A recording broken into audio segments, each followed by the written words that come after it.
திராவிட சித்தாந்தம் இந்தியாவை பிளவுபடுத்த நினைக்கிறது அப்படின்னு பேசினார் அவர்.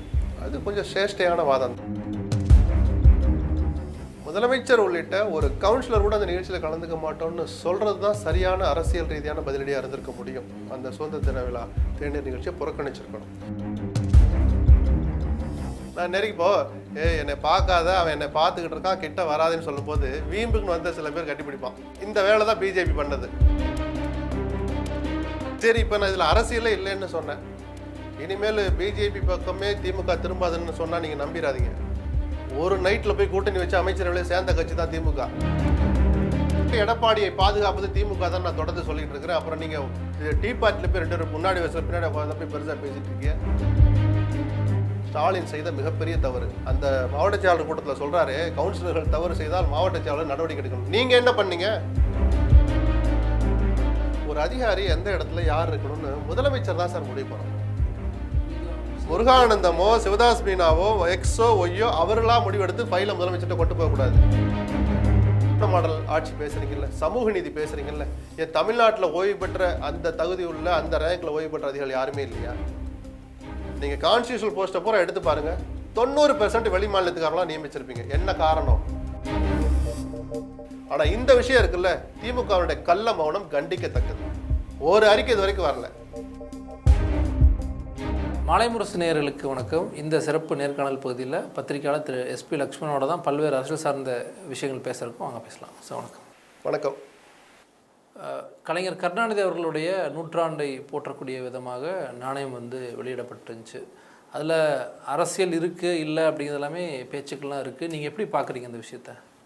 ஒரு நிகழ்ச்சியில் நடந்துக்கிட்ட அந்த நெருக்கம் அல்லது ஒரு அனுசரணை, இதை வச்சுட்டுலாம் ஒரு அரசியல் கூட்டணிகள் உருவாயிடும் மாறிடும்னு நான் பார்க்கல. எந்த சூழலில் இது எதுக்காக நடக்குது அப்படின்னு பார்த்தோன்னா, இது அரசியலை தாண்டி பார்க்க வேண்டிய அவசியம் இல்லை அப்படின்னு தோணும்.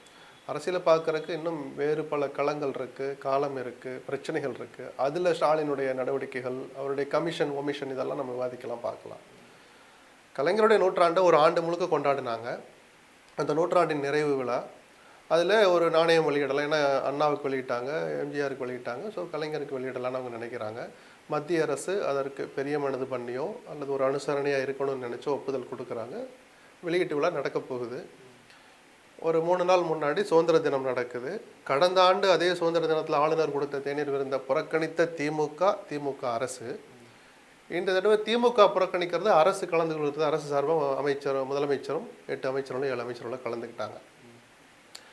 அதுக்கு 2 நாள் முன்னாடி 13ஆம் தேதின்னு நினைக்கிறேன், சென்னை ஐஐடியில் கவர்னர் ரவி ஒரு நிகழ்ச்சியில் கலந்துட்டு பேசுகிற போது, திராவிட சித்தாந்தம் இந்தியாவை பிளவுபடுத்த நினைக்கிறது அப்படின்னு பேசினார் அவர். அது கொஞ்சம் சேஷ்டையான வாதம் தான். நான் தொடர்ந்து சொல்லுவேன், கவர்னருடைய வேலை இந்த மாதிரி சித்தாந்தங்களை ஆய்வு செய்து பேசுகிற வேலை அல்ல. சரி, அவர் வழக்கப்படி பேசிட்டார். அப்படி பேசின கவர்னருக்கு முதலமைச்சர் உள்ளிட்ட ஒரு கவுன்சிலர் கூட அந்த நிகழ்ச்சியில் கலந்துக்க மாட்டோம்னு சொல்றது தான் சரியான அரசியல் ரீதியான பதிலடியாக இருந்திருக்க முடியும். அந்த சுதந்திர தின விழா தேநீர் நிகழ்ச்சியை புறக்கணிச்சிருக்கணும். இவர் போனதை நான் ஏன் தப்பாக நினைக்கல அல்லது அரசியல் இருக்குன்னு நினைக்கலன்னா, ஒரு தந்தைக்கு மகன் ஆற்றுகிற கடமை, ஒரு முக்கியமான நிகழ்வு. அது ஒரு நாணயம் வெளியிடுறது வரலாற்றில் ஒரு நிகழ்வு, குறிப்பிடத்தக்க நிகழ்வு. அதுக்கு ஒரு நெருடல் வந்துட வேண்டாம். ஏற்கனவே பிஜேபியில் சேஷ்ட பிடிச்ச ஆட்கள் இருக்கிறாங்க, நீங்கள் இதுக்கு வரலைன்னா அதுக்கு ஒரு மிரட்டுறது இல்லை. அந்த ஸ்டேஜே ஒரு ஆக்வர்டாக ஆகிடக்கூடாது. இங்கே புறக்கணித்தோம், அங்கே வராமல் இங்கே வந்துட்டோன்னு ஒரு 3 நாள் இடைவெளி. இப்போ 2 மாதம் கழிச்சு இது நடக்குதுன்னா இதை புறக்கணிச்சிக்கலாம், அதுக்குள்ளே எல்லாருமே மறந்துடுவாங்க, அதை போய்க்கலாம். ஒரு 2 நாள் இடைவெளியில் 3ஆவது நாள் இது நடக்கிற போது அந்த தர்ம சங்கடத்தை தவிர்ப்பதற்காக முதலமைச்சரும் அமைச்சர்களும் போனாங்கன்னு நான் அதை மனசில் வச்சுட்டு தான் போனது. ஏதோ பெரிய கொலை குற்றமோ செய்யக்கூடாத சட்டவிரோத செயலோ இல்லை. அரசியல் ரீதியாக ஒரு பதிலடி கொடுக்க வேண்டிய நேரத்தில் நீங்கள் கொடுக்காம மௌனமாக போய் பணிஞ்சு போறீங்களே அப்படிங்கிற விமர்சனத்தை தாண்டி, பட் ஆனால் திமுக சார்ந்த அமைச்சர்களோ இல்லை மற்றவர்களோ இல்லை இது கட்சியினுடைய முடிவு, அரசனுடைய முடிவு இல்லை. அந்த வித்தியாசத்தை ஒரு பத்திரிகையாளராக நான் 100% அதை ஏற்றுக்குவேன். கட்சி ஒரு முடிவு எடுக்கலாம், ஆனால் கட்சி மாதிரி அரசு நடந்துக்க முடியாது. இப்போ திமுக போய் ஒரு ஆர்ப்பாட்டம் பண்ணலாம், திமுக ஆளுகிற அரசு அந்த ஆர்ப்பாட்டத்தை வேடிக்கை பார்க்க முடியாது. ரோட்டோரமாக தள்ளி நெல் 2 மணி நேரம் தான் நடந்தணும், அதுக்குள்ளே கலைஞ்சு போயிடு, கலைஞ்சு போகலைன்னா நான் கைது பண்ணுவேன். இதை ஸ்டாலின் சொல்லணும், திமுக தலைவர் ஸ்டாலின் அவங்கள ஆர்ப்பாட்டம் பண்ண அனுமதிக்கணும், முதலமைச்சர் ஸ்டாலின் அதை கட்டுப்பாட்டில் வைக்கணும், தடுக்கணும். இந்த 2க்கும் ஒரு வித்தியாசத்தை புரிஞ்சுக்கிட்டா இதுக்கு வேலையே இல்லை. ஸோ திமுக புறக்கணிச்சது, இந்த அரசு சார்பாக இவர்கள் போய் கலந்துக்கிட்டாங்க. அந்த சங்கடத்தை தவிர்ப்பதற்கு தலைவருடைய அப்பாவினுடைய ஒரு நிகழ்ச்சியில் ஒரு சங்கடம் வந்துட வேண்டாம்னு நினைக்கிற ஒரு சுயநலம் கலந்த பார்வை. அப்படிதான். அதுக்கு அடுத்து ராஜ்நாத் சிங்கை கூப்பிட்டு என்னுடைய முதல் சாய்ஸே ராஜ்நாத் சிங் தான் சொன்னார். பொருத்தமான நபர் தான். மூத்த அமைச்சர். கலைஞர் இங்கே முதலமைச்சராக இருந்தபோது உத்தரப்பிரதேசில் அவர் முதலமைச்சராக இருந்தார். 2 பேரும் எப்படி ஒரு சமூகத்தை எப்படி பார்த்தாங்க, அதுக்கு என்ன நடவடிக்கை எடுத்தாலும் துரைமுருகன் நல்ல பட்டியல் வச்சார். பொருத்தமான நபர். மத்திய அரசின் உதவியோடு மாநில அரசு நடத்துகிற விழா. இந்த விழாவில் தோழமை கட்சிகளை மேடை ஏற்றுறது அப்படின்றதுக்கு அவசியம் இல்லை. தோழமை கட்சியில் கூப்பிட்டுருக்குறாங்க. பார்வையாளர் வரிசையில் செல்வ பெருந்தகையை உட்கார வைக்கலாம். ராகுல் காந்தியை ஏன் கூப்பிடலைங்கிறாங்க. ராகுல் காந்தியை வந்து பார்வையாளர் வரிசையில் உட்கார வைக்க முடியுமா? இல்லை, இப்போ அதுலேயே வந்து மாநில அரசு நடத்தின விழா இல்லை மத்திய அரசு நடத்தின விழாங்கிற குழப்பம். சிஎம் என்ன சொல்றாரு? மத்திய அரசுடைய அனுமதியோடு மாநில அரசு நடத்துகிற விழா தான். அவங்க தான் வெளியிடணும், இவங்க தான் வாங்கிக்கிடணும். அதுல எந்த குழப்பமே இல்லையே. ஆனா விளம்பரம் கொடுத்தது எல்லாமே மாநில அரசு நடத்தக்கூடிய மாநில அரசு நடத்துகிற விழா மத்திய அரசின் உதவியோடு, அவர்கள் அனுமதியோடு. ஏன்னா அந்தக்கான அதிகாரம் அவங்க கிட்ட தான் இருக்கு. ரிசர்வ் பேங்க் ஒத்துழைச்சாதான். எங்ககிட்ட ஃபேக்டரி நல்ல நாங்கள் 4-2 ஃபவுண்டரிலாம் வச்சிருக்கோம் சார், நாங்கள் போட்டுக்கிறோன்னா போட முடியாதுல்ல. அவங்க அனுமதிக்கிறாங்க. ஸோ அதனுடைய சார்பாக ஒரு பிரதிநிதி வந்து வெளியிடுறாங்கிற போது அந்த நிகழ்ச்சியில் ஒரு எல்லை தாண்டி வரம்பு தாண்டிங்கிறது நெகட்டிவாக சொல்லலாம். அந்த எல்லைக்கோட்டை தாண்டியும் கலைஞரை சில வார்த்தைகள் சொல்லி, பல வார்த்தைகள் சொல்லி ராஜ்நாத் சிங் புகழ்ந்து பேசினார். நான் திமுகவோட பார்வையை சொன்னேன், இந்த நேரத்தில் ஒரு சங்கடம் வேண்டாம், அதில் அரசியல் இல்லை அப்படின்ட்டு. அதே நாளில் ராகுல் காந்தி அந்த நிகழ்ச்சியை வாழ்த்திட்டு விட்டு போகிறார். அதுக்கு நன்றி தெரிவித்த ஸ்டாலின் போட்டதில் நாம் தொடர்ந்து ஒருங்கிணைந்து பயணிப்போன்ற வார்த்தையை பயன்படுத்துகிறார். ராஜ்நாத் சிங்கை நான் பார்த்துட்டேன், நான் ஐ எம் வெரி ஹாப்பி, இன்னையோட உங்கள் சங்காத்தவே வேணாம் நான் ட்வீட் போட்டார். அது வேறு சார். ஸோ பிஜேபி பார்வையிலேருந்து பார்த்தா ஒரு குளத்தில் கல்லெறிகிற மாதிரி. நான் நெருங்கிப்போ என்னை பார்க்காத, அவன் என்னை பார்த்துக்கிட்டு இருக்கான், கிட்ட வராதுன்னு சொல்லும்போது வீம்புக்குன்னு வந்து சில பேர் கட்டிப்பிடிப்பான். நம்ம ஃப்ரெண்ட்ஸுங்களுக்குள்ளே இதை பல நேரங்களில் இந்த வேலை தான் பிஜேபி பண்ணது. ஒரு அதிகப்படியாக கலைஞரை புகழ்ந்தது, அவருடைய நினைவிடத்துக்கு போய் அஞ்சலி செலுத்தினது, அப்படியே அண்ணாவையும் போய் பார்த்துட்டு வந்தது, அந்த நினைவிடத்தையும் இப்படிலாம் பார்த்தா ஏதோ ஒரு கொஞ்சம் எக்ஸசிவாக பிஜேபி நடந்துக்கிச்சு. ராஜ்நாத் சிங் அவர்கள் பேசுனதுலேயே வந்து கலைஞர் அவர்கள் கூட்டணி ஆட்சிக்கு வந்து முக்கியத்துவம் கொடுத்திருக்காரு, மத்திய அரசுல எங்க கூட இருந்திருக்காரு அப்படின்லாம் மறைக்க முடியுமா? இப்ப நம்ம அது ஒரு ஹிண்டா நம்ம எடுத்துக்கலாம். இதுல பேசி முடிச்சிடறேன். அது அப்பட்டமான உண்மை, வரலாற்று உண்மை. சரி, இப்ப நான் இதுல அரசியலே இல்லைன்னு சொன்னேன். இனிமேல் பிஜேபி பக்கமே திமுக திரும்பாதுன்னு சொன்னா நீங்க நம்பிடாதீங்க. ஒரு நைட்ல போய் கூட்டணி வச்சு அமைச்சரவையில் சேர்ந்த கட்சி தான் திமுக. தீண்டத்தகாத கட்சி, பண்டாரம் பரதேசிகள்னு சொன்ன கலைஞர் ஒரு பொதுக்குழு செயற்குழு கூட கூப்பிட்டாம மாறன் உள்ளிட்ட சில 4-5 பேர்கிட்ட விவாதிச்சுட்டு அன்னைக்கு நைட்டே முடிவு எடுத்துட்டு அடுத்த நாள் போய் சேர்ந்தார், அமைச்சரவையில் அங்கம் வகிச்சார். அந்த வரலாற்றை யாரும் மறைக்க முடியாது. நேற்று நடந்த நிகழ்வுகளில் அரசியல் இல்லைன்னு நான் சொல்கிறேன். ஒரு நிகழ்ச்சியில் இப்படி நடந்துக்கிட்டதுனாலையோ இல்லை இது எதுவுமே நடக்கலைன்னா பிஜேபிக்கு திமுகவுக்கு எந்த உறவும் இல்லைன்னு நீங்கள் நம்புறீங்களா? தொடர்புகள் இருந்துக்கிட்டு தான் இருக்கும். இன்னைக்கு எடப்பாடி பிஜேபி விட்டு விலகி வந்துட்டேன்னு சொல்கிறார்ல, அவருக்கும் பிஜேபிக்கு தொடர்பு இல்லைன்னு சொன்னால் முட்டாள் தான் நம்புவான். அவருக்கும் சில தொடர்புகள் இருக்கும், சில விஷயங்களை மெசேஜை பாஸ் பண்ணிக்கிட்டு தான் இருப்பார். அது கள்ள உறவு இல்லை. நீங்கள் சொல்கிற அந்த டீசென்சியாக நாகரிக உறவுனோட வச்சுங்க. இத்தனை வருஷம் 1 மணி நேரம் இருந்தீங்க, உடனே கட் பண்ணிட்டு வர முடியுமா? எதனால் வெளியே போனேன், எதனால் நான் வெளியே வந்தேன், இன்றைக்கும் எடப்பாடி சொல்லிக்கிட்டு தான் இருப்பார். அங்கேருந்து சில தகவல் வரதான் செய்யும். இதை கள்ள உறவுன்னு சொல்லி கொச்சைப்படுத்தணும்னு அவசியம் இல்லை. 2 பேருமே அமைச்சரவையில் அங்கம் வகிச்சவங்க சார். பிஜேபியோட உதவி இல்லைன்னா எடப்பாடி 4 வருஷம் இல்லை 4 நாள் கூட அந்த ஆட்சியை நகர்த்திருக்க முடியாது. பிஜேபி நினைச்சிருந்தா ஆளுநரை வச்சு ஒரு வாக்கெடுப்பு நடத்துங்கன்னா தினகரனோட 17 பேர் போன போது அன்றைக்கி அந்த ஆட்சியை கவிழ்ந்திருக்கும். ஸோ அது வேறு. இதில் எல்லாம் அரசியலை பார்க்கலாம், எனக்கு உடன்பாடு இல்லை. அதைத்தான் இன்றைக்கி திருமண வீட்டில் ஸ்டாலினும் பேசியிருக்கிறார். அது வேற, இது வேற. என்ன ஒரு வேளை அப்படியே பிஜேபி மேலே பாசம் கொண்டு இவர்கள் ஒரு அடி எடுத்து வச்சா கூட அதெல்லாம் மறைக்க முடியாது. அது வரட்டும், அப்புறம் விவாதிப்போம். இல்லை, எம்ஜிஆர் அவர்களுடைய இந்த 100ஆண்டு நாணயம் வெளியிட்ட விழாக்கு நாங்கள் பாஜகவிலிருந்து யாரையும் கூப்பிடலை இல்லை. வெளிப்படையாக சொன்னால் எடப்பாடி ஏதோ நடந்துட்டா எல்லாரும் மறந்துடுவாங்கன்னு நினைக்கிறார். டெல்லியிலிருந்து யாரையும் அழைக்கணும்னு அவர் மெனக்கெடவே இல்லை. அவர் நினைச்சிருந்தாருன்னா எம்ஜிஆரோட 100ஆண்டை இன்னும் பிரம்மாண்டமாக நடத்திருக்க முடியும். அது மட்டும் இல்லை, ஜெயலலிதாவுடைய மரணத்திற்கு பிறகு ஓபிஎஸ் பதவியேற்றார். அப்புறம் சில குளறுபடிகள் தர்மயுத்தம்னு போயிடுச்சு. ஒரு ஸ்ட்ராங்காக நீடித்த முதலமைச்சராக எடப்பாடி வந்து உட்கார்ந்த பிறகு ஜெயலலிதாவுக்கு ஒரு நினைவஞ்சலி புகழஞ்சலி கூட்டம் நடத்தியிருக்கணும். நடத்தணும்னு ஒரு நினைக்க கூட இல்லை. இன்னைக்கு ஸ்டாலின் அதான் சொல்லி காட்டுறார். ஸ்டாலின் சொல்கிற வரைக்கும் எதுக்கு? நானே பல நேரங்களில் சொல்லியிருக்கேன், எம்ஜிஆரை ஜெயலலிதாவை ரசித்த, அவர்களை தலைவர்களாக ஏற்றுக்கொண்ட லட்சம் பேர் அதை எதிர்பார்த்தாங்க. ஒரு கூட்டம் நடத்தலையே. அதாவது ஸ்டாலின் அதை அரசியல் ரீதியாக சொல்கிறார். அதை நடத்தாத உங்களுக்கு இதை விமர்சிக்கிறதுக்கு தகுதி இல்லைன்னு அவர் சொல்லலாம். நான் அந்த வார்த்தையை பயன்படுத்த விரும்பலை. எடப்பாடி இதுக்கு வெக்கப்படணும். இப்படி ஒரு கூட்டத்தை நம்ம ஜெயலலிதாவுக்கு நடத்தலையே, எம்ஜிஆருக்கு நடத்தலையே, அவர் வெக்கப்படணும். இல்லை, அது நடத்தலைங்கிறது ஒரு பக்கம் இருக்கட்டும்.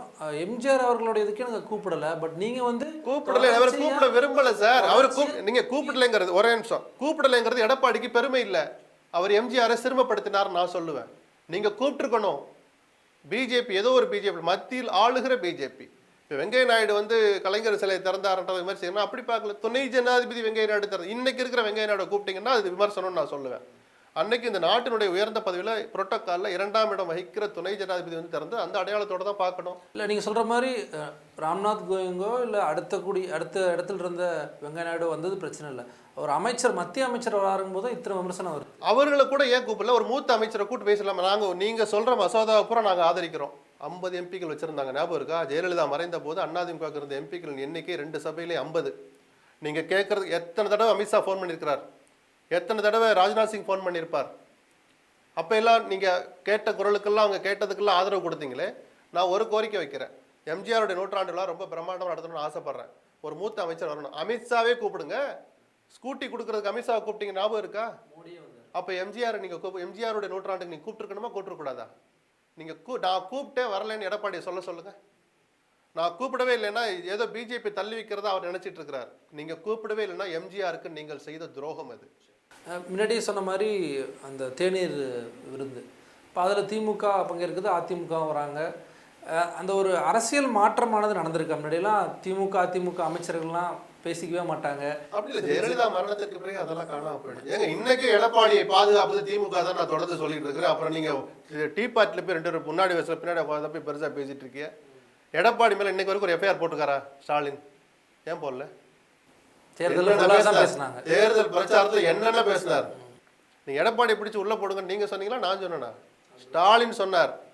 ஒரு எஃப்ஐஆர் போட்டிருக்காங்களா? போடல. அப்போ இதுல இருந்தே தெரியும். அதையெல்லாம் பேசாம ஒரு டீ பார்ட்டில போய் 2 பேர் உட்காந்துருக்க போய் பேசிட்டு இருக்கீங்க. எல்லாரும் எல்லாம் நல்லா பேசிக்கிட்டு தான் இருக்கிறாங்க. அது ஒரு நல்ல நாகரிகம். நான் பேசுறதையோ கல்யாண வீடுகளில் துக்க வீடுகளில் பார்த்துக்கிறது பேசிக்கிறது தப்பு இல்லைங்கிறது எனக்கு கருத்து. ஜெயலலிதா இருக்கிற வரைக்கும் ஒரு இராணுவ கட்டுப்பாட்டோட அப்படி இந்த பக்கம் இருக்கிறப்ப கூட திரும்பாமல் இருந்தாங்க. அதுக்கப்புறம் நீங்கள் கேன்டீனில் சட்டசபை கேன்டீனில் போய் பாருங்கள் எவ்வளோ அளவில் வைக்கிறாங்கன்னு. ஒரு வகையில் சந்தோஷம் தான், வரவேற்கலாம். கட்டி புரண்டு சண்டை போட்டுக்கிட்டே இருக்கணும்னு அவசியம் இல்லை. ஆகஸ்ட் 16 2 முக்கிய கட்சிகளுடைய கூட்டம். நீங்கள் தொடர்ச்சியாக சொல்லிட்டு வந்தீங்க 6 தலைவர்கள் எடப்பாடி பழனிசாமியை மீட் பண்ணாங்க, சேரணும்லாம் பேசினாங்க அப்படின்ட்டு. பெரிய அளவில் வந்து பிரச்சனைகள் வரும்லாம் பார்க்கப்பட்டுச்சு. ஆனால் பெரிய அளவிலான சிக்கல்கள் இல்லை. பிரச்சனை வரும்னு நானும் நினைக்கலையே. அவங்க என்ன சொல்லிட்டு வந்தாங்கன்னு நான் ஒரு பேட்டிலையும் சொன்னேன். திரும்ப நான் அவங்க வந்து உங்களை சந்திப்போன்னு தான் சொன்னாங்க. இந்த செயற்குழு கூட போது உங்களை அங்கே வச்சுக்கிறேன் வாங்க அப்படின்னு யாரும் சொல்லலையே. நானும் அப்படி சொல்லலையே. அது விவாதிக்கிற இடமும் செயற்குழு அல்ல, செயற்குழுக்கு அந்த அதிகாரமும் கிடையாது. தேர்தல் ஆணையத்துடைய விதிமுறைப்படி ஒரு கட்சி ஆண்டுக்கு 2 முறை செயற்குழுவை கூட்டணும். 6 மாதம் தாண்டி 7ஆம் மாதம் ஆகிடுச்சு. அதில் கூடி கலைஞ்சி போக முடியாது. ஒரு 10 தீர்மானத்தை போடுறாங்க. அதில் ஒன்று ஆச்சரியப்படுற மாதிரி கடுமையான வார்த்தைகளோட மத்திய அரசை திட்டி போட்டிருக்கிறாங்க, திமுகவை திட்டி போட்டிருக்காங்க. வழக்கப்படி எடப்பாடியார் வழிகாட்டுதல் படி சட்டமன்ற தேர்தலில் சந்திப்போம் அப்படி தான் சொல்ல முடியும். அவங்க ஏன் கோஷம் எழுப்பல? பார்த்தீங்களா எடப்பாடியார் எவ்வளோ கட்டுக்கோப்பாக நடத்திட்டா, நாங்கள் பெருமைப்படவும் ஒன்றும் இல்லை, சரிதானா? அப்போ எந்த பிரச்சனை நடக்கல, இவங்களுக்கு ஒரு தைரியமும் வரலைன்னு நான் நினைக்கல. அவங்க நோக்கமும் கழகத்தை ஏற்படுத்துவது அல்ல. இல்லை இந்த பிரச்சனை பேசப்பட்டுச்சா? திருப்பி பேசுவாங்க. நான் வீட்டுக்கு தான் வந்து பேசுறேன்னு சொல்லியிருக்கிறாங்க. அது நடக்குதான். இதில் எந்த கட்சி தொண்டர்களோ யாரும் வந்து எழுப்பலை. யாருமே அதை பற்றின விவாத பொருள் எழுந்தாதானே சொல்ல. இப்போ நான் ஒரு தீர்மானம் கொண்டு வரேன், இனிமேல் யாரையும் அந்த தீர்மானம் வந்திருக்கா? எவர் ஒருவரையும் கட்சியில் சேர்ப்பதாக இல்லைன்னு ஒரு தீர்மானம் வந்திருந்தால் ஒரு விவாதம் வந்திருக்கும். அந்த தீர்மானமே வராத போது அதை பற்றி விவாதிக்கணும்னு அவசியம் இல்லை.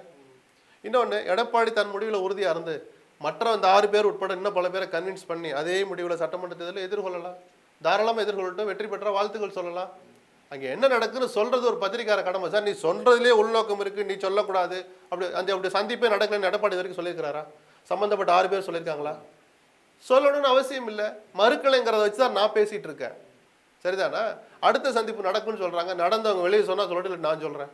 இந்த 3 பேர், ஓபிஎஸ் அவர்கள், சசிகலா அவர்கள், டிடிவி தினகரன் அவர்கள், அவங்க கட்சிக்குள்ள இருக்கக்கூடிய நபர்கள் வந்தால் சேர்த்திக்கலாம் அப்படிங்கிற விவாத பொருள் தான் சொல்லப்படுது. இல்லை, தொடர்ந்து ஜெயக்குமார் மாதிரியான 2ஆம் கட்ட தலைவர் சொல்லிட்டு தான் இருக்காங்க. நாங்கள் எல்லாரும் சேர்த்துக்கோ, அவங்கள தவிர இவர்கள் ஏதோ என்ன ரத்தத்தை உறிஞ்சினார்கள் ஏதோ வசனங்கள்லாம் பேசிகிட்டு இருந்தார். அது அவங்களுடைய முடிவு சார். அப்படியெல்லாம் இருந்து நீங்கள் என்ன சாதிச்சிங்க, அவங்க என்ன செல்வாக்கு இருக்குன்னு அவங்கள போய் சேர்க்க சொல்கிறீங்கன்னு கேட்குறாங்களே. உங்ககிட்ட எல்லாமே இருக்குல்ல, எதுக்காக வாக்கு சதவீதம் 20ஆக குறைஞ்சிச்சு? எதுக்காக 7 தொகுதிகளில் டெபாசிட் போச்சு? ரெட்டலை இருந்து உங்களால் முடியல. சட்டமன்ற தேர்தலில் ஆட்சியை பறிகொடுத்தீங்க, நாடாளுமன்ற தேர்தலில் 100க்கு 100 தோல்வியை சந்திக்கிறீங்க. அப்போ உங்ககிட்ட என்ன செல்வாக்கு இருக்குது, நீங்கள் அடுத்தவங்களை விமர்சிக்கிறீங்கன்னு கேள்வி வருமா வராதா?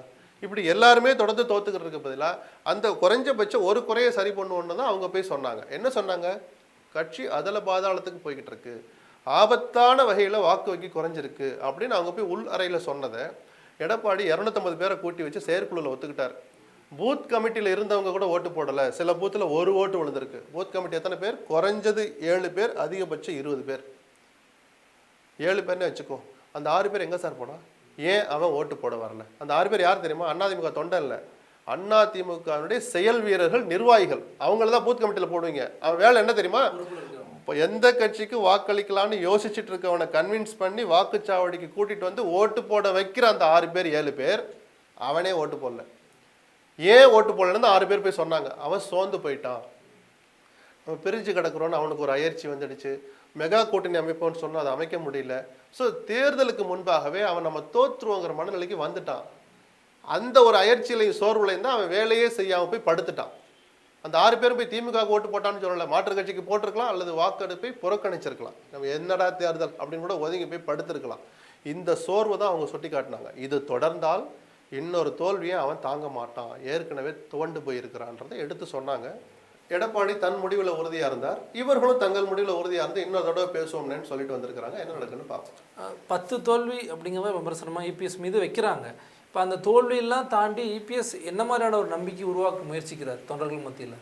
இல்லை, 10 தோல்விக்கு எடப்பாடி மட்டுமே குறை சொல்கிறதுல எனக்கு உடன்பாடு இல்லை. அதில் கிட்டத்தட்ட 5-6 தேர்தல்கள் நடக்கிற போது ஓபிஎஸ் தான் கட்சியினுடைய தலைமை பொறுப்பில் இருந்தார், சரிதானா? அதனால யார் என்னன்னு ஒரு தனிநபர் மேலே சுமத்தல. பொதுவாக ஒரு தலைமை பண்பு என்னன்னா, தோல்வியை நான் சுமக்கிறேன், வெற்றிக்கு நீங்கள் தான் காரணம்னு தொண்டர்களை பார்த்து சொல்லணும். அதுதான் தலைமை பண்பு, ஆளுமை மிக்க தலைமை பண்பு. அதுதான். அந்த ஒரு நம்பிக்கை கொடுத்துருக்காரா தொடர்ச்சியாக? இல்லை, அப்படி ஒரு அறிக்கையில பார்க்கவே இல்லை. இந்த தோல்விக்கு நான் பொறுப்பேற்கிறேன்ற வார்த்தையே இது வரைக்கும் எடப்பாடி சட்டமன்ற தேர்தல் முடிஞ்ச போது வரல, நாடாளுமன்ற தேர்தல் முடிஞ்ச போது வரல. இந்த தேர்தல் நமக்கு சில படிப்பினைகளை கற்றுக் கொடுத்துருக்குதுன்னு ஒரு அறிக்கை விட்டாரு. ஆனால் அதுக்கப்புறமே அவர் கற்றுக்கிட்ட மாதிரி எனக்கு தெரியல. அல்லது கற்றுக்கிட்டேன்னா சேர்த்துக்கிட்டாதான் கற்றுக்கிட்டேன்னு அர்த்தம் இல்லை, வேற எதை கற்றுக்கிட்டு என்ன மாற்றத்தை ஒரு அமல்படுத்த ஆரம்பிச்சிருக்கிறான் இன்னைக்கு வரைக்கும் நமக்கு தெரியும். மாவட்ட அளவிலான கூட்டங்கள் அதெல்லாம் பார்த்தோம்ல சார்? இல்லை, ஆய்வு கூட்டங்கள் நடந்துச்சு. அதில் எங்கே பேச அனுமதிச்சிங்க? நாளைக்கு ஒரு தொகுதி நடக்குன்னா இன்றைக்கே ஃபோன் போகுது, இவங்க பேசணும், இவங்க இதை பேசக்கூடாது, சொன்னீங்களா இல்லையா? இதுக்கு பேர் ஆய்வு கூட்டமா? சரி, என்ன சார் 6 பேர் போய் பேசினாங்களே, இங்கே அந்த ஆய்வு கூட்டத்தில் கூட யாரும் பேசலையே சார் நீங்கள் கேட்கலாம். உதாரணத்துக்கு விழுப்புரத்தில் தொகுதியை பற்றி நடந்த போது மற்ற எல்லா தொகுதியினுடைய கூட்டங்களும் 3 மணி நேரம் 4 மணி நேரம் நடந்துச்சு. விழுப்புரம் கூட்டம் எவ்வளோ நேரம் நடந்துச்சுன்னு கேட்டு பாருங்கள், 1.5 மணி நேரத்தில் முடிஞ்சிடுச்சு. சிவி சண்முகம் நினச்சிருந்தாருன்னா அவர் 4 பேரை தூண்டி விட்டுல, 4 பேர் உன் மனசில் என்ன எனக்கு பேசு அப்படின்னு சொல்லியிருக்கலாம். அவரும் எழுந்து பேசியிருக்கலாம், எந்த தடையும் இல்லை. எடப்பாடி கூட அவரை தடுத்திருக்க முடியாது. ஏன் பேசலை அவர்? ஏன்னா பேசுகிற இடம் அது அல்ல. நம்ம நோக்கம் தகராறு பண்ணுறதில்ல. எடப்பாடிக்கு அண்ணனுக்கு புரிய வைக்கணும்னு தான் போய் பேசினாங்க. அப்படிதான் அண்ணன், நீங்கள் தான் முதலமைச்சர், அது நடக்கணும்னா கட்சி நல்லா இருக்கணும், ஸ்ட்ராங்காக இருக்கணும். கட்சி நல்லா இருந்தால் தான், ஸ்ட்ராங்காக இருந்தால் தான் தோழமை கட்சிகள் வருவாங்க. மெகா கூட்டணி அமைப்போன்னு சும்மா வெறுங்கையில் முளம் போட முடியாது. நாம் பலவீனமாக இருந்தால் யாரும் வரமாட்டான், அதை புரிஞ்சுக்கோங்கன்னு தான் சொல்லிட்டு வந்தாங்க. என்ன நடக்குன்னு பார்ப்போம். அதே நேரத்தில் திமுகவினுடைய மாவட்ட செயலாளர்கள் கூட்டம், அமெரிக்காவில் இருந்தாலும் ஆட்சியும் கட்சியும் வந்து நான் அங்கேருந்து கவனிப்பேங்கிறாரு. அத்தகைய ஒரு தேவைதானா? இந்த வார்த்தையை சொல்கிறதுக்கு நான் வருத்தப்படுறேன். நீங்கள் இந்த லட்சணத்தில் கட்சியை கவனிச்சிங்கன்னா நீங்கள் அங்கே போய் கவனிச்சும் ஒரு பிரயோஜனமும் இல்லை. ஒரு உதாரணம் சொல்கிறேன். இந்த மாநிலமே கவனிக்கிற மாதிரி 2 தேர்தல்கள் 2 இடத்துல நடந்தது. கோவையிலையும் நெல்லையிலையும் மேயர் தேர்தல் நடந்தது. அதிர்ச்சி அடைகிற மாதிரி பல அமைச்சர்கள், ஒட்டுமொத்த அமைச்சரவையும் ஆடி போயிட்டாங்க. அந்த 1 மணி நேரத்தில் வாக்கு எண்ணிக்கை வர வெளியில் வந்த உடனே அதிகாரப்பூர்வ வேட்பாளர் 30 வாங்கியிருக்கிறான், எதிரணி 23 வாங்கியிருக்கிறான். என்ன இது? 23 பேர் யாரு? தோழமை கட்சியினர் பூரா போட்டாங்கன்னு வச்சுக்கோங்க, மொத்தம் 10 பேர் தான். 13 பேர் குறைஞ்சது திமுக காரன் போய் ஓட்டு போட்டிருக்கான். சரி, மறைமுக தேர்தல் உங்களால் கண்டுபிடிக்க முடியாது. இந்த 44 பேர் திமுக கவுன்சிலர்கள், அதில் எந்த 10 பேர் 12 பேர் 13 பேர் 20 பேர் போய் போட்டான்னு உங்களால் கண்டுபிடிக்க முடியாது. அந்த யதார்த்தம் எனக்கும் புரியும். ஆனால் அந்த போட்டி வேட்பாளரை நான் வழிமொழிகிறேன்னு ஒரு பெண்மணி, திமுக கவுன்சிலர் பெண்மணி கையெழுத்து போடுறாங்கல்ல, உலகத்துக்கே தெரியும் அது எந்த பெண்மணின்னு, பேர் தெரியும், எந்த வார்டுன்னு தெரியும். அடுத்த அரை மணி நேரத்தில் கட்சியை விட்டு நீக்கி இருக்கணுமா கூடாதா? அதனால தான் லட்சணம்ங்கிற ஒரு வார்த்தையை பயன்படுத்தின நான் வருத்தப்படுறேன். ஆனால் உறக்க சொல்வேன், இந்த லட்சணத்தில் நீங்கள் கட்சியை நடத்துனீங்கன்னா உங்கள் கட்டுப்பாட்டில் கட்சி இல்லைன்னு அர்த்தம். ஸ்டாலின் செய்த மிகப்பெரிய தவறு. அந்த மாவட்ட செயலாளர் கூட்டத்தில் சொல்கிறாரு, கவுன்சிலர்கள் தவறு செய்தால் மாவட்ட செயலாளர் நடவடிக்கை எடுக்கணும். நீங்கள் என்ன பண்ணீங்க? இந்த நிமிஷம் வரைக்கும் அந்த லேடி மேலே கை வச்சிங்களா? ஒரு குறைஞ்சபட்ச பதவியை பறிச்சிங்களா?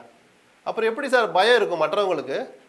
நம்ம எதிர்த்து ஓட்டு போட்டால் கூட எதிர்த்து ஒரு கேண்டிடேட்டை நிறுத்தினா கூட தலைவர் ஒன்றும் செய்ய மாட்டார். அந்த எண்ணம் தான் இந்த நிமிஷம் வரைக்கும் மேலோங்கி இருக்குது. இதைத்தான் நீங்கள் விரும்புகிறீங்களா? இதுதான் நீங்கள் லகான கையில் வச்சிருக்கிற லட்சணமானு கேட்குறான அமைச்சர்களே கேட்பாங்க சார். கேட்க ஆரம்பிச்சிட்டாங்க சார். வெளிப்படையாக பேச மாட்டாங்க. ஒரு தொண்டனும் துடிக்கிறான் சார். என்ன அக்கிரமம் சார் இது? ஒரு முதலமைச்சரையே எதிர்த்து ஒரு லேடி கையெழுத்து போடுறாங்க. நீங்கள் இந்த நிமிஷம் வரைக்கும் வேடிக்கை பார்க்குறீங்க. சரி, நீங்கள் அந்த மாவட்ட செயலரை கூப்பிட்டீங்க வாங்க, 3 பேர் இருக்கிறீங்க, பொறுப்பு அமைச்சரையும் கூப்பிட்டீங்க வாங்க, ஒரு லெட்டர் கொடுங்க. அந்த அம்மா பேர் என்ன வார்டு எழுது, கட்சியை விட்டு நீக்கின அடுத்த அரை மணி நேரத்தில் வந்திருக்கணும் சார். நான் சாட்டையை கையில் எடுப்பேன். எடுத்து என்ன பண்ண போறீங்களா? சாட்டையை தொடக்கூடல, அப்புறம் சொல்லட்டுறதெல்லாம் எங்க? சாட்டை ஒன்று இருக்கிறதே மறந்துட்டாரு. இந்த பிரச்சனை வந்து நீங்கள் நம்ம முன்னாடி பேசியிருக்கோம். உள்ளாட்சி தேர்தலில் வந்து கூட்டணி கட்சிகளுக்கு ஒதுக்கப்பட்ட இடத்துல நான் தலை குனிந்து நிற்கிறேன்னு சொன்னார். அந்த தலை இன்னும் நிமிரவே இல்லை.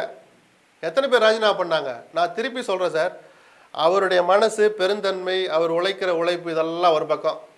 நீங்கள் இப்படியே இருந்தீங்கன்னா அது வேறு மாதிரி விமர்சன பொருளாக மாறிடுவீங்கன்னு நான் ஒரு எச்சரிக்கையாக சொல்ல விரும்புகிறேன். ஒரு பத்திரிகையாளராக நமக்கு ஆதங்கம் இருக்குது. ஏன்னா இந்த இயக்கம் நல்லா இருக்கணும், திராவிட இயக்கங்கள் நல்லா இருக்கணும்னு நினைக்கிறவன் நான். தொடர்ந்து சொல்லிக்கிட்டே இருப்பேன் நான். சரிதானா? அப்படிப்பட்ட ஒரு இயக்கம் இப்படி ஒரு தலைமையின் கீழே இவ்வளோ உழைப்பும் இருந்தும் கூட இப்படி ஒரு விமர்சனத்துக்கு இவ்வளவு எளிதாக நீங்கள் போய் இரையாகிடாதீங்கன்ற அந்த ஆதங்கத்தில் தான் இந்த கருத்துக்களை சொல்ல விரும்புகிறேன். முதலமைச்சர் ஸ்டாலினுக்கு, திமுக தலைவர் ஸ்டாலினுக்கு.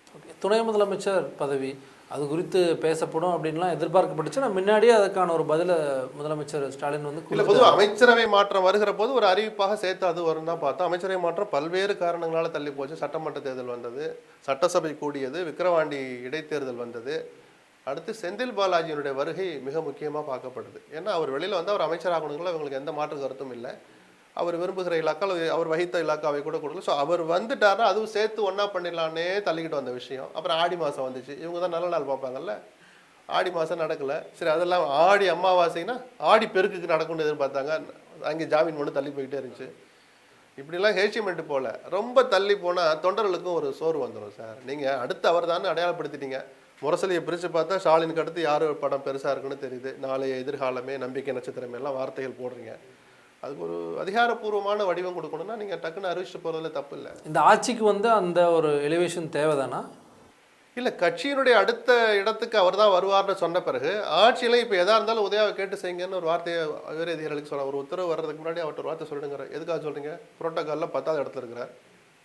நீங்கள் சொல்லணும்னா துரைமுருகன்ட்ட சொல்லுங்கன்னு சொல்கிறீங்களா? இல்லை. அப்போ ப்ராக்டிக்கலாக அதிகாரம் அவர்கிட்ட இருக்குல்ல, அதை அதிகாரப்பூர்வமாக ஆக்கிடுங்களேன். அதைத்தான் எல்லாரும் எதிர்பார்க்குறாங்க. மத்திய அமைச்சர் வந்து அரசு விழாவில் தலைமைச் செயலர் பேசுகிறாரு. பேசி முடிச்சு சில மணி நேரத்திலேயே தலைமைச் செயலர் மாற்றம் அப்படிங்கிற அறிவிப்பு. ஏன், என்ன காரணம்? இல்லை, உத்தரவு வந்தது தான் அந்த நேரம். நீங்கள் இதுக்கான காய் நகர்த்தல்கள் முன்னாடியே ஆரம்பிச்சிடுச்சு. பிப்ரவரி மாதம் அந்த ரியல் எஸ்டேட் ஒழுங்குமுறை ஆணையத்தினுடைய தலைவர் பதவி காலி ஆகிடுச்சு. 4 மாதமாக யாருக்காகவோ அதை வச்சுருக்கிறீங்க. சரி, அவருக்கு இன்னும் 4-5 மாதம் பதவி காலம் இருக்குது. சிவதாஸ் மீனாவுக்கு தலைமைச் செயலர் பதவி. அதுக்குள்ளே அவர் அங்கே தள்ளிட்டு இப்போது சிவதாஸ் மீனாவோ முருகானந்தமோ தகுதி குறைவானவர்கள், திறமையற்றவர்கள் நம்ம யாரும் சொல்லலை. ஒரு அதிகாரி எந்த இடத்துல யார் இருக்கணும்னு முதலமைச்சர் தான் சார் முடிவு பண்ணணும். முருகானந்தமோ சிவதாஸ் மீனாவோ எக்ஸோ ஒய்யோ அவர்களாக முடிவெடுத்து ஃபைலை முதலமைச்சர்கிட்ட கொண்டு போகக்கூடாது. படிக்காத காமராஜருக்கும் அதிகாரிகள் தான் உதவியாக இருந்தாங்க. ஆனால் முடிவெடுத்தது காமராஜர் தான். சரிதானா? இன்னைக்கு அதனால தான் அவர் போற்றப்படுறார். அவருடைய பெருமை நம்ம இன்னைக்கு பேசிட்டு இருக்கோம். முடிவுகளை ஆளுமைங்கிறது அதுதான். முதலமைச்சருக்கு முதுகெலும்பு இருக்குன்னு சொன்னவன் நான் தான். கண் முன்னாடி ஆளுநர் சேட்டை பண்ண போது அவரை வச்சுக்கிட்டே அவருக்கு எதிராக கண்டன தீர்மானம் கொண்டாந்தார் சட்டசபையில். அதெல்லாம் நான் இல்லைன்னு சொல்லலை. இந்த ஆட்சி வந்ததுலேருந்து நான் உங்ககிட்ட தான் சொன்னேன், இவர் அதிகாரிகள் பிடிக்குள்ளே போயிட்டாருன்னு. இன்னைக்கு வரைக்கும் அவர் மீளவே இல்லை சார். எந்த இடத்துக்கு யார் வரணும்னு அதிகாரிகள் முடிவு பண்ணுறாங்க சார். அவங்க நகர்த்துற காய் நகர்த்தலுக்கெல்லாம் இவர் கண்ணை மூடிட்டு கையெழுத்த போடுறார். அப்போ எதிர்கட்சியினர் சில பேர் நீங்கள் ஒரு வார்த்தையை சொல்லி விமர்சிக்கிறாங்க, நிர்வாகம் உங்கள் கட்டுப்பாட்டில் இல்லைன்னு சொல்கிறாங்க. அது உண்மைதானு தான் யோசிக்க தோணுது. இன்னொரு விஷயம் சார், நீங்கள் டிஎன்பிஎஸ்சி சேர்மன் ஆகட்டும், அது நியமிக்கப்பட்ட விதம் இதெல்லாம் ஒரு பக்கம் இருக்கட்டும். இந்த சீருடை பணியாளர் தேர்வாணையத்துக்கு இது வரைக்கும் பதவியில் இருக்கிறவங்கள போட்டுக்கிட்டு இருந்தீங்க. ஒரே ஒரு விதிவிலக்கு, ஜெயலலிதா காலம் நினைக்கிறேன், ராஜகோபாலன் டிஜிபி அந்த பதவியில் இருக்கிறார், ரிட்டையர்ட் ஆகிறார், அப்படியே கன்டினியூ ஆகிறார். எக்ஸ்டென்ஷன் ஆஃப் சர்வீஸ் கொடுத்தாங்க. அவர் அந்த ஆஃபீஸ் விட்டு வெளியே போகல. ஆனால் சுனில்குமார் ரிட்டையர்ட் ஆகிட்டு வெளியே போகிறார். அவருக்கு அதே ரியல் எஸ்டேட் ஒழுங்குமுறை ஆணையத்தில் உறுப்பினர் பதவி கொடுக்குறீங்க, அதை அனுபவிக்கிறார். அது இன்னும் மீதி இருக்கிற போதே நீங்கள் அவரை கொண்டாந்து திருப்பி ரிட்டையர்மெண்ட்டுக்கு அப்புறம் 3 வருஷம் கழிச்சு அந்த சீருடை பணியாளர் தேர்வாளத்தில் போடுறீங்கன்னா ஏன் வேறு ஆளே இல்லையா? சுனில்குமாருக்கு தகுதி இல்லை. நான் இண்டிவிஜுவல் கிரெடிபிலிட்டிக்குள்ளே வரவே இல்லை. திராவிட மாடல் ஆட்சி பேசுறீங்கல்ல, சமூக நீதி பேசுறீங்கல்ல, ஏன் தமிழ்நாட்டில் ஓய்வு பெற்ற அந்த தகுதி உள்ள அந்த ரேங்க்ல ஓய்வு பெற்ற அதிகாரிகள் யாருமே இல்லையா? நீங்க கான்ஸ்டியூஷனல் போஸ்ட்டை பூரா எடுத்து பாருங்க, 90% வெளி மாநிலத்துக்காரெல்லாம் நியமிச்சிருப்பீங்க. என்ன காரணம்? அப்ப மேடைகளில் நீங்க பேசுறதுக்கும் நீங்க ஃபைலில் கையெழுத்து போடுறதுக்கு எவ்வளவு வித்தியாசம் இருக்கு? யாரை ஏமாத்துறீங்க? இல்லை, அதிகாரிகளோட செயல்பாடுகள் நல்லா இருக்கு, அவர் பார்க்குற. அப்ப தமிழர்கள் யாருமே, தமிழ் அதிகாரிகள் யாருமே செயல்பாடு சரியில்லையா? உறக்க சொல்லுங்க. அது உண்மையா இல்லையான ஒரு விவாதம் நடக்கட்டும். இருக்காங்க சார் தமிழர்கள். ஏன் நியமிக்க மாட்டீங்க? S1 S2 எல்லாத்துலயும் தமிழர்கள் இருக்காங்க சார். நான் சொல்றது கான்ஸ்டியூஷனல் போஸ்ட்ல இத்தனை பேரை வெளிமாநிலத்துக்கு, சிவதாஸ் மீனா வெளிமாநிலத்துக்காரரு, சுனில்குமார் வெளிமாநிலத்துக்காரர், அவங்களும் இந்த மாநிலத்தின் வளர்ச்சிக்கு பாதுகாப்புக்கு 30 வருஷத்துக்கு மேல உழைச்சவங்க, பாடுபட்டவங்க. நான் மறுக்கல. அதே தகுதியோடும் தரத்தோடும் தமிழர்களே இருக்கிற போது எதுக்காக இத்தனை போஸ்ட்ல இவ்வளவு பேரை போடுறீங்கன்னு தான் எல்லாரும் கேட்குறாங்க. ஜவாஹிர்லாவும் வேல்முருகனும் சும்மா கேட்கல, திருமாவளவன் சத்தம் குறைவா இருக்கு தவிர அவரும் இதை கேட்கிறார். அவருடைய மனநிலையும் இதுதான். இங்க தகுதியானவங்க இல்லையா? அப்ப எதுக்காக திராவிட மாடல் நீங்க சொல்லிக்கிறீங்க? சொல்லுங்க சார். சுனில்குமாருக்கு அப்படி போய் கொடுக்க வேண்டிய அவசியம் என்ன சார்? சரி, நம்ம அதிமுக ஆட்சி நடக்கிற போது ஜெயலலிதாவை எதிர்த்து துணிச்சலா பண்ணார்னா, அவரை விட எத்தனையோ பேர் இது அதிமுக ஆட்சியில பாதிக்கப்பட்டவங்க இருக்கிறாங்களே, அவங்களெல்லாம் ஒரு லிஸ்ட் எடுங்க. எத்தனை பேருக்கு நீங்க எந்த பதவி கொடுத்துருக்கீங்கன்னு எடுங்க. வெட்கி தலைகுனியணும் ஸ்டாலின். நிஜமா நான் வெளிப்படையாக அந்த வார்த்தையை சொல்றேன். அதிமுக ஆட்சியில் பாதிக்கப்பட்ட அதிகாரிகள் பட்டியல் எடுங்க, அல்ல திமுக உணர்வாளர்கள். இதெல்லாம் சொல்றதுக்குலாம் வெக்கம் இல்லை, நடைமுறை அதுதான். அதில் எத்தனை பேருக்கு நீங்கள் உங்கள் ஆட்சியில் பாதுகாப்போ அல்லது நல்ல இடமோ அல்லது அந்த காயத்துக்கு மருந்தோ போட்டிருக்கீங்கன்னு ஒரு பட்டியல் எடுத்து படித்து பாருங்க. அது உங்களுக்கு திருப்தியாக இருந்தால் நான் மன்னிப்பு கேட்குறேன். எந்த ஒரு அதிகாரிக்குமே நான் ஏற்கனவே சொன்ன மாதிரி தகுதி குறைவு இருக்குது, அவர்கள் திறமையற்றவர்கள்ன்ற வாதத்துக்குள்ளே நம்ம வரலை, சமுதாயத்துக்குள்ளேயும் வரல. ஒருத்தட்ட திறமை இருக்குது நான் வரேன்னா நீங்கள் அந்த முடிவை எடுக்கணும்னு சொல்கிறேன். எனக்கு தெரிந்த தகவல், என் கவனத்துக்கு வருகிற தகவல், நம்மளும் பல பேர்கிட்ட பேசுவோம்ல, இந்த முடிவுகளை வேறு யாரோ எடுக்கிறார்கள். அது திமுகவுக்கும் நல்லதல்ல, தமிழ்நாடு அரசுக்கும் நல்லதல்ல. ஆளுநர் அவர்களுக்கான பதவி காலம் முடிஞ்சிருது இருக்காரு, அவரை மாற்றணும்னு கூட திமுக இன்னும் கேட்காம இருக்காங்க. திமுக அதான் சொல்ல வந்தேன், இந்த மாதிரி விஷயங்களை மக்கள் மத்தியில் அம்பலப்படுத்தணுமே தவிர, ராஜ்நாத் சிங் வந்தார் அரசியல் இருக்கான். இப்போ உங்களுக்கும் எனக்கு என்ன தெரியுமா சார் வேலை? இந்த மாதிரி விஷயங்களை கேள்வி கேட்கணும்.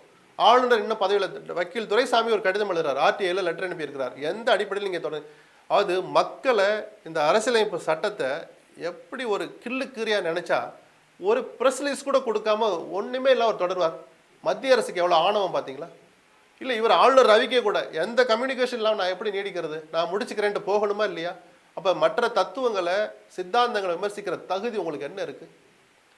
ஒரு அறிவிப்பு மக்களுக்கு சொல்லணும் சார், இது மேண்டேட் சார். எந்த அதிகாரத்தின் அடிப்படையில் நீங்கள் ஆளுநர் மாளிகையில் உட்காந்துருக்கிறீங்க, சொல்லணுமா கூடாதா? இந்த நிமிஷம் வரைக்கும் ஒரு அறிக்கையும் வரலை. அதை பற்றி கேள்வி எழுப்ப வேண்டிய திமுக மௌனம் சாதிப்பது தான் பிஜேபிக்கு. அவங்க கள்ள உறவு அவளை பயப்படுறாங்க பண்ணிடுறாங்கன்னு சொல்லலாம். அதுக்கும் கலைஞர் நூற்றாண்டுக்கு சம்மந்தம் இல்லை. இந்த பேட்டி தொடங்குற போது அதில் அரசியலை கலக்காதீங்க. ஒரு சுயநலம் கலந்த ஒரு தந்தைக்கு மகன் ஆற்றோட கடமைக்கு சுயநலத்தோடு நடந்து கொண்டான்னு சொன்னேன். ஆனால் இந்த விஷயம் இருக்குல்ல, திமுகவுடைய கள்ள மௌனம் கண்டிக்கத்தக்கது. ஒரு அறிக்கை இது வரைக்கும் வரல. நன்றி சார், எல்லா கேள்விகளுக்கும் விரிவாக பதிலளிச்சிங்க. நன்றி. நன்றி.